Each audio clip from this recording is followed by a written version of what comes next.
Today's story begins in northern France near Valenciennes. It's December 7th, 2016. Just before dawn, a fire breaks out in the middle of a road in the small town of Quarouble. A car in flames, abandoned in the wilderness, lights up the darkness of the night. Firefighters, alerted by a passing driver, rush to the scene to put out the blaze. And there, they make a horrifying discovery. In the trunk, they find a completely charred body, nearly unrecognizable. A real corpse. Who was this person? What were they doing in that car? And why such a terrible end? Investigators quickly dive into the lives of the locals, digging through their stories, their relationships, and long-buried secrets. They have no idea yet how far this case will take them, or the dark family tragedies they're about to uncover as they follow the trail of this mysterious figure found in a pile of ashes. Today, we're diving into the chilling case of Alexandre Dubrunfaut. Warning, some parts of this story may be disturbing to listeners. It is not recommended for a young audience. Earlier in the day, during an ordinary lunch in a modest house in Valenciennes, a simply set table with a tablecloth that had witnessed happier days. Alexandre, 29, is seated, a slight smile on his face, his phone resting beside his plate. He barely lifts his eyes toward his wife, Ophélie, who is busy in the kitchen. Again with your phone, Alex? Can't you put it down for even a second? He looks up, slightly caught off guard. Sorry, babe, it's for work. You know I've got appointments to schedule. She sits across from him, arms crossed. Work, work. It never ends. Well, what do you want? If you want to keep your belly full, he says with a playful grin. A silence falls. Ophélie watches him, her gaze a mix of concern and exhaustion. Will you be home late tonight? Maybe, yeah. I've got something to take care of. A car to deliver early tomorrow. But don't worry, I'll be home to put the kids to bed. By the way, can I take the car? You don't mind? Yeah, of course. It's 3 p.m. when Alexandre leaves the house. His wife watches him go. Alexandre and Ophélie share a love story that began long ago. They met in middle school. They were about 13 when they started dating, and not even a year later, a pregnancy test turned their lives upside down. Ophélie, terrified, considered abortion. After all, they were so young, with their futures still ahead of them. But Alexandre, despite his own fears, convinced her to keep the baby. And it was the right decision. That's how they welcomed their first daughter, Inès. Then came 3 more children. Years passed, and their love held strong. 4 beautiful kids, a nice house, a thriving business. They had every reason to be happy. Together, Alexandre and Ophélie were the kind of couple everyone admired. Still close, always playful, they bickered over little things, socks left in the living room, an uncapped toothpaste tube, missed items from the grocery list, but nothing that could ever truly shake their bond. Well, almost nothing. That afternoon, Alexandre had an appointment at the repair garage he shared with his brother David. He got into Ophélie's Peugeot 307 and drove off. But as night fell, Alexandre didn't come home like he promised. Ophélie called her husband, but it went straight to voicemail. She then called David, her brother-in-law. Yeah, he came by to work, but he got a phone call around 4:30, got into his car, and left. I don't know where to. Why? Because he still hasn't come home. No, we didn't have anything planned today. At least I haven't seen him. Maybe something came up. Or maybe he stopped to see someone else. Listen, I'll try calling him too. Maybe he's having car trouble, or something's up with his phone. I'll let you know if I hear anything. She glances at the clock again. 5:45 p.m. Ophélie reassures herself, thinking Alex probably got caught up in some last-minute plan. Maybe drinks with friends, one of those long hangouts that tend to drag on, like he sometimes does. She doesn't worry too much, and eventually falls asleep. But the next morning, still no sign of Alexandre. Sitting in the kitchen, phone clutched tightly in her hand, Ophélie stares at the wall clock. Now she's seriously starting to worry. At 10 a.m., her phone finally rings. She snatches it up. Hello? Alexandra? No, it's Julie. Ophélie sits up straighter. It's David's wife on the line. I I just wanted to ask if Alexandra came home. A chill runs down Ophélie's spine. No, he didn't. I've called him several times, but it keeps going to voicemail. A heavy silence settles before Julie offers, Listen, I'll come pick you up. Let's go look for him together. Maybe we'll find something. Less than an hour later, Julie and Ophélie set out in a desperate search for Alex. They drive through the streets, scanning every corner, every hidden alley. They pass by the garage where Alexandra works, circle around the bars he usually hangs out in, and stop to talk to anyone who might know something. But nothing. Not a single clue. Not a word. It's 4 a.m. when Ophélie, overwhelmed and desperate, finally makes a drastic decision. She heads toward the nearest police station. Sitting across from an officer, her hands trembling, she breaks down in tears.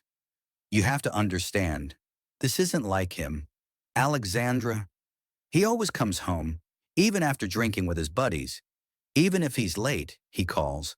But this time, nothing. He took my car yesterday, a Peugeot, and now it's like he vanished into thin air. Ophélie doesn't know how right she is. You said he left around 3 p.m., and he was driving a Peugeot. What model exactly? A 307 gray with French plates. You have to find him. I know something happened to him. I can feel it. The officer exchanges a heavy, worried glance with his colleague. Just minutes before Ophélie walked in, someone had reported a burned-out car 20 kilometers away, near the Belgian border. The most alarming part? It appeared to be a gray Peugeot 307. When Ophélie hears the news, she collapses. A car? But what about Alexandra? The officer avoids her gaze, choosing his words carefully. But he has no choice. He confirms that a body was found inside the vehicle. He goes on to say the body is hard to identify, but Ophélie may be able to help. Out on a remote road lined with fields, the Peugeot 307 is unrecognizable. The fire has devoured the car, leaving only a charred, twisted frame. The license plates were removed, as if someone had tried to erase the vehicle's identity. In the back, in the trunk, investigators find the body, or rather, what's left of it. Burned beyond recognition, reduced to a vague silhouette, it lies in a pose that suggests a desperate attempt at self-protection. The heat has consumed the clothing, but one detail immediately catches the officer's attention. A faint tattoo, barely visible on what appears to be the back of the neck. The letters NES are still distinguishable, etched into the victim's skin. Ophélie is called in to identify the tattoo. Her legs buckle as she approaches the photo. The officers show her a carefully cleaned image of the tattoo. Does this mean anything to you, ma'am? She stares at the image, breathless. Yes, it's Alexandra. The officers exchange a solemn look. Are you sure, ma'am? Ophélie nods, devastated, tears streaming down her cheeks. It's our daughter's name, Ines. He had it tattooed on his neck when she was born. There's no doubt. It's Alex. And just like that, Ophélie's world collapses. The fear she had tried to push away since the night before now becomes a harsh, unbearable truth. Alexandra's dead. His body, abandoned and set ablaze, still carries the traces of unimaginable violence. The investigators send the remains to the medical examiner. A few days later, the results come in, conclusive and devastating. There's no doubt Alexandre Dubrunfaut was murdered. But one haunting question remains. Why such brutality? What could he have done to deserve this? That's the question investigators now need to answer. To do that, they turn to the long-awaited autopsy results of the body found in the burned Peugeot 307, and what they uncover paints a dark and disturbing picture. First, the absence of soot in the lungs clearly indicates that Alexandra was already dead when the fire broke out. On top of that, 3 knife wounds were found on his neck, one of which had severed the carotid artery, causing a fatal hemorrhage. The fire, then, was meant to cover up the traces of the crime. Now that it's certain he was murdered, investigators begin digging into the victim's private life. They discover that Alex comes from a very large family, 20 siblings from various parental unions. He has a particularly close relationship with one of them, his brother David Latour. Both work side by side in the same garage. Yes, Latour. Even though they share the same parents, David took on a different last name. David is 32, married, and a father. He and Alexandra collaborated on a daily basis, running the garage together.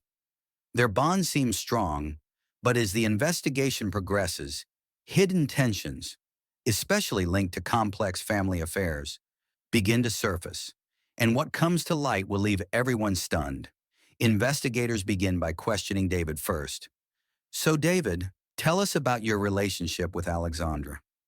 David shrugged slightly, his face unreadable. He was my brother. We worked together, fixed cars, but we weren't joined at the hip. The lead investigator tilts his head slightly, studying David's demeanor. You seem detached. Your brother just died in horrific circumstances. Doesn't that affect you at all? David crosses his arms, a smirk curling at the corner of his mouth. Look, we weren't as close as people thought. Alexander had secrets. He lived a double life. A double life? What do you mean by that? The second officer asks, intrigued. David nods slowly, as if weighing the importance of what he's about to reveal. He was seeing other women behind Ophelie's back.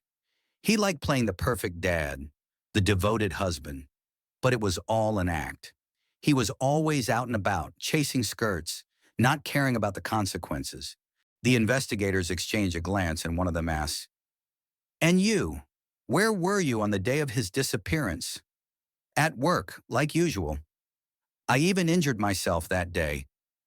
With a wrench, David replies without missing a beat, showing his bandaged left hand. Nasty cut. You can check. I even went to the emergency room. The investigator jots this down, then adds, Interesting that you got injured on the very same day Alexandra disappeared. You know, in our line of work, it happens all the time. Tools slip. It's nothing out of the ordinary. Despite his calm exterior, the investigators can feel the tension rising in the room. David's lack of emotion over his brother's gruesome death, his remarks about Alexandra's private life, and now this mysterious injury, it all begins to raise serious suspicion. David Latour may be holding back more than he lets on, and every word he utters only deepens the mystery behind this tragic family drama. The investigators continue their meticulous work, interviewing every single sibling in the sprawling family. And that's when a troubling new detail unexpectedly surfaces. One of the brothers, visibly uncomfortable, finally blurts out something that takes the investigation in a whole new direction. You know, Julie, David's wife, she was close to Alex. Very close, if you ask me. What do you mean by close? I think they were having an affair. At least that's what people in the family say. Those words hit the room like a shockwave. And then, no longer holding back, the half-brother spills everything. He doesn't spare a single detail.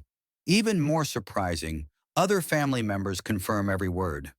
He takes the police back to a certain evening during a family gathering in November, just a few weeks before Alexander's death.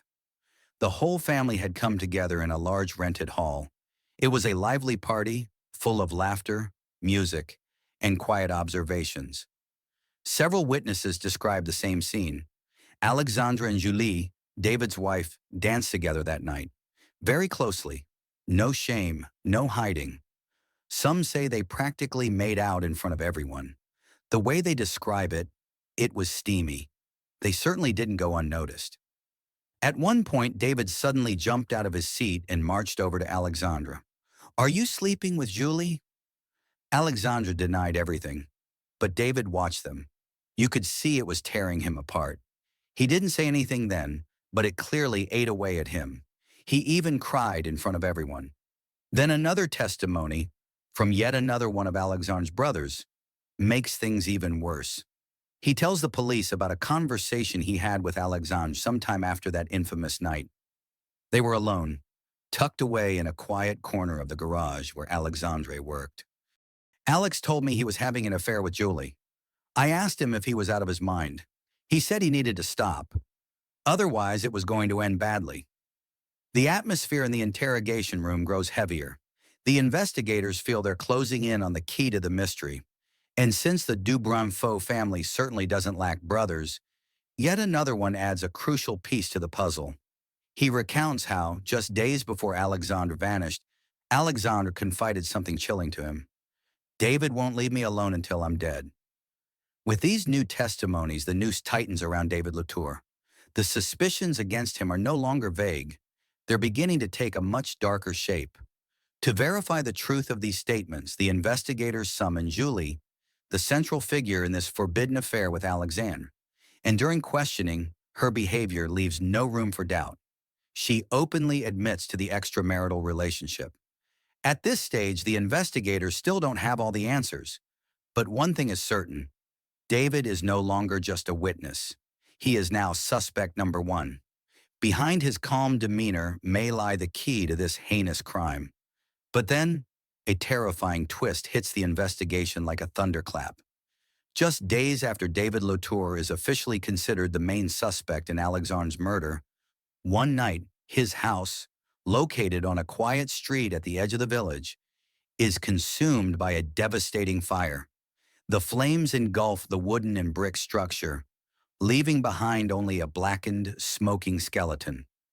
At dawn, after the fire has been extinguished, the investigators arrive to inspect the scene, and what they discover sends chills down their spines. On one of the outer walls, still standing despite the blaze, someone has spray-painted a chilling message in red. You dead, you dead. So now the question is, vengeance or a setup? The police quickly begin to explore two possible scenarios. Scenario 1, revenge. The Dubrunfaut family, known for internal tensions, has never exactly been a model of harmony. With the affair between Alexandre and Julie exposed, long-simmering resentments may have boiled over.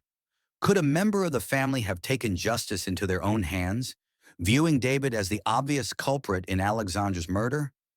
Scenario 2, something more deceptive. What if David orchestrated the fire himself? A desperate move to confuse the investigation, shift suspicion, and cast himself as the victim. In that case, the spray-painted message could be a deliberate misdirection, meant to steer the investigation back toward his family and away from him. Either way, it only adds to the confusion. David is found safe and sound at a nearby hotel, where, according to him, he had gone to get some perspective. He is immediately brought in for questioning. Who would hate you enough to burn down your house? David shrugs, tension written all over his face. I don't know. This whole story has everyone on edge. Maybe someone in the family who thinks I killed Alex.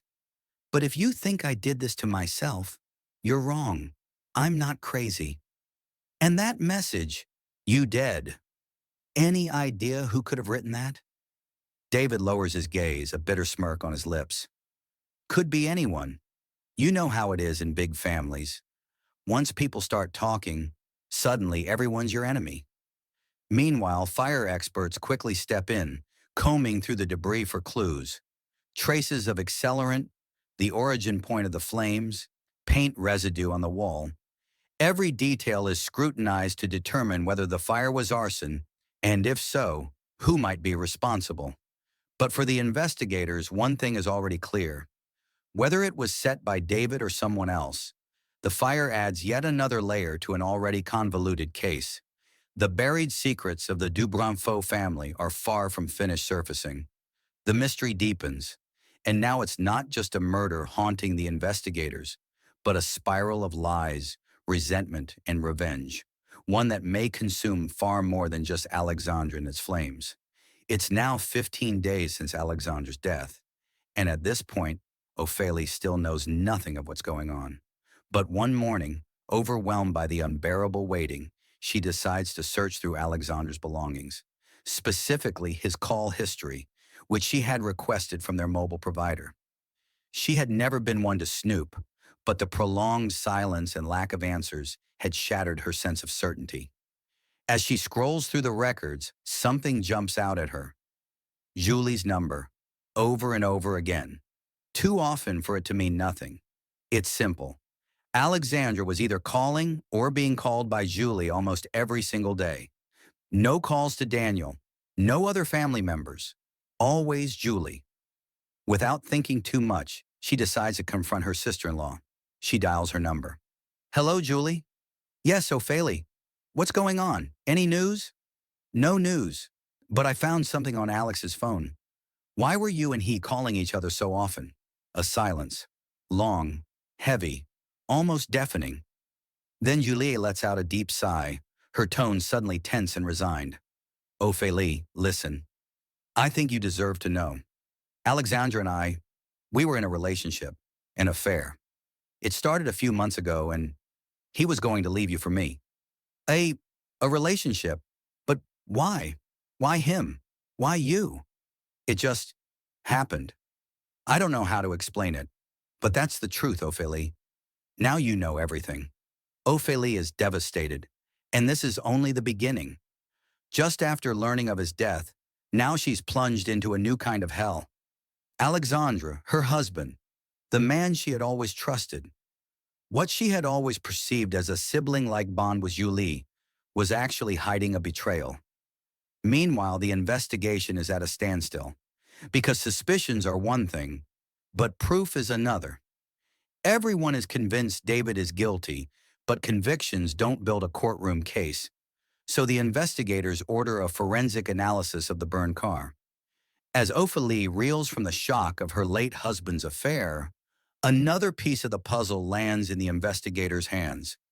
Detailed lab analysis of the charred remains of the Peugeot 307 reveals critical evidence. Inside the debris of the trunk, technicians recover a phone, severely damaged by the flames. After hours of painstaking work, they confirm it belonged to Alexandre Dubrunfaut. But that's not all. Traces of blood found in the car, particularly on the floor of the trunk, are confirmed to be Alexandre's. This proves he was killed before the vehicle was set on fire. But the most disturbing discovery is the presence of contact DNA on several parts of the car, notably on the door handles and the trunk. After comparison with national databases, the results come back. The DNA matches David Latour. So now we have Alexandre, dead, blood everywhere, and David's genetic fingerprint left all over the scene. Things are starting to come into focus, aren't they? Maybe even too clearly for it to be a coincidence. David lied about his whereabouts, and now he appears to be deeply involved. The police know they finally have tangible evidence. David's DNA on the car links the brother directly to the crime scene. The deliberate fire now seems clearly aimed at concealing the identity of the victim and the guilt of the perpetrators. But one big question remains. Did David act purely out of revenge after discovering the affair between Alexandre and Julie? Or did he have help? Julie's involvement, now confirmed as Alexandre's lover, opens up a new line of inquiry. David, still claiming innocence, is about to face a new round of questioning, and this time, the investigators are determined to get to the truth.